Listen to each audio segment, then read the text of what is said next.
Phase two now, the Republican congressional agenda. It's advancing, albeit rather slowly, but believe it or not, it's apparently mirroring the Obama agenda. In fact, the Obama victory percentage in the Senate is 82%. Not bad for a man who whines constantly about gridlock. However, the president and the Congress will not agree on the repeal of the estate tax. And it wasn't very long after he was killed that we got a bill in the mail from the IRS that said we owed them money because we had a tragedy happen to our family. And one of the things my dad had always said to me is, Christy, don't ever sell land because God isn't making any more land. But that was really our only option. We could either sell land that had been in our family for generations, or we could take out a loan. So I chose to take out a loan, but it took us 10 years to pay off that loan, to pay the federal government those death taxes. It's one of the main reasons why I got involved in government and politics, because I didn't understand how bureaucrats and politicians in Washington, D.C. could make a law that says that when the tragedy hits a family, they somehow are owed something from that family business. And it doesn't work for normal, everyday people. Now, the death tax right now is a whopping 40%, and Obama wants to jack it up to more than 60%. But 44th president has never met a tax increase that he didn't love. So, will the death tax die, or will it live on? Joining me now from Washington, D.C., contributing editor at U.S. News and World Report and Daily Ledger contributor, Peter Roth. Peter, from this seat, the death tax, the estate tax, whatever you want to call it, it's the most insidious, anti-American, anti-free market vehicle that exists today. And let's face it, if you're a progressive liberal, the goal is a 100% death tax to all Americans. And that is incredible, but it is true. But if you really distill it down, the death tax is pure, white-hot redistribution of wealth. You know, it's funny you should mention that, Graham, because Medea Benjamin, the founder of Code Pink, told me just that exact same thing the other day, that the death tax ought to be 100%, that everybody ought to start, quote, from an equal, even playing field.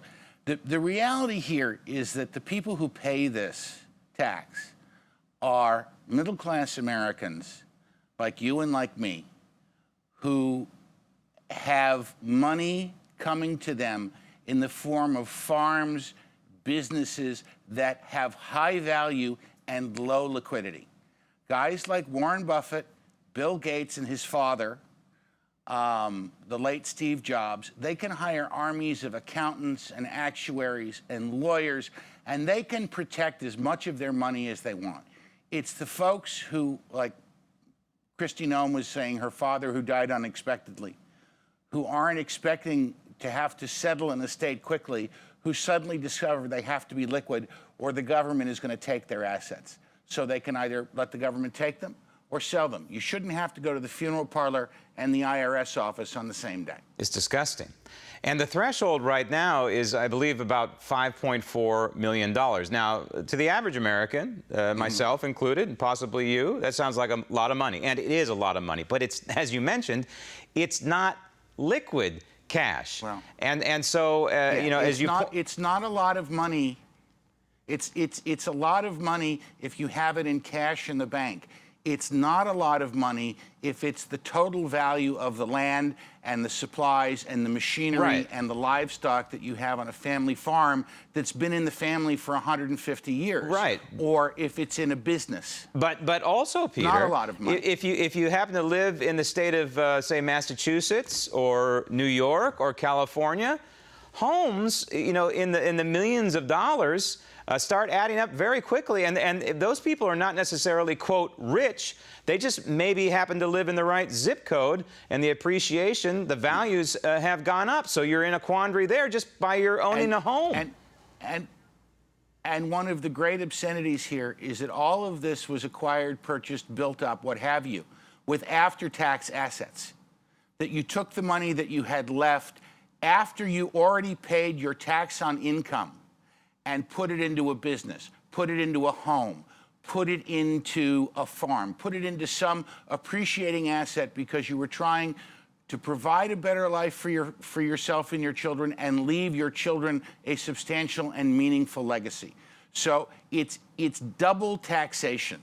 Absolutely. And so the Senate The is same money Senate's taxed probably going to twice. pass it, just like the House did, but the president is more than likely going to veto the thing. So I'm actually doubtful that the Senate will have an opportunity to pass it, because this is one of those taxes that the hate and envy crowd led by Harry Reid really likes. Yeah. And Harry Reid will do his best to keep 41 Democratic senators in line. He'll give a break to the guys who need this vote because they're up for re-election in 2016, and you're going to find a bunch of people who voted for repeal the last time it was up, who were in the Senate, suddenly changing their votes because they're not up for election next time. There's a lot of horse trading that goes on. Which is why, in my opinion, I know you differ from me, that Mitch McConnell needs to suspend the filibuster for as long as Barack Obama is still in the White House. It's for instances like this. Now, again, it would probably face a presidential veto, but procedurally, the filibuster rule, the 60-vote threshold, is just a rule. It's not in the Constitution anywhere. Well, I'd like to spend a week, I'd like the Senate to spend a week, and I'd like commentators like you and I in the country to spend a week talking about the immorality of the death tax. I think it'd be a good civic exercise, even if we can't get the bill to the president's desk. Okay, real quick, the Iran legislation, in my opinion, it's a disaster. It gives the Article 1 power to the President of the United States. How do you see it?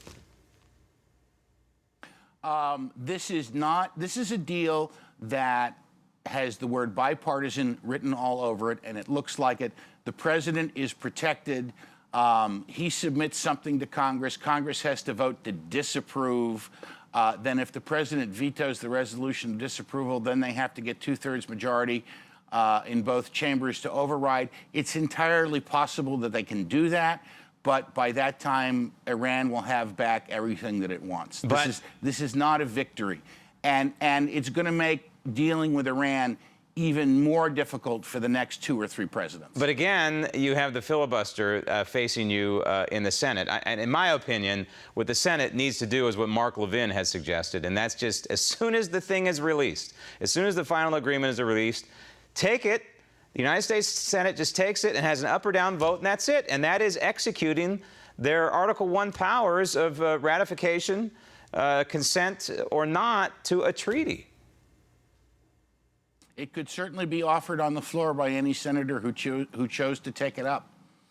It wouldn't necessarily have to be binding. It could be a sense of the Senate resolution, but there'd certainly be an up or down vote on who was with and who was against, and it might be advisable to do that anyway. If you're going to go the route of the legislation that is working its way to Obama's desk, that you'll want to have something to compare to. Right. Who was against the Iran deal when it was a sense of the Senate, but is with Obama and against America when it comes time for the rubber to hit the road? Yeah, I think we need to know, for the record. Peter, thanks. Coming up next, Latinos for Secure Borders, as the Daily Ledger continues.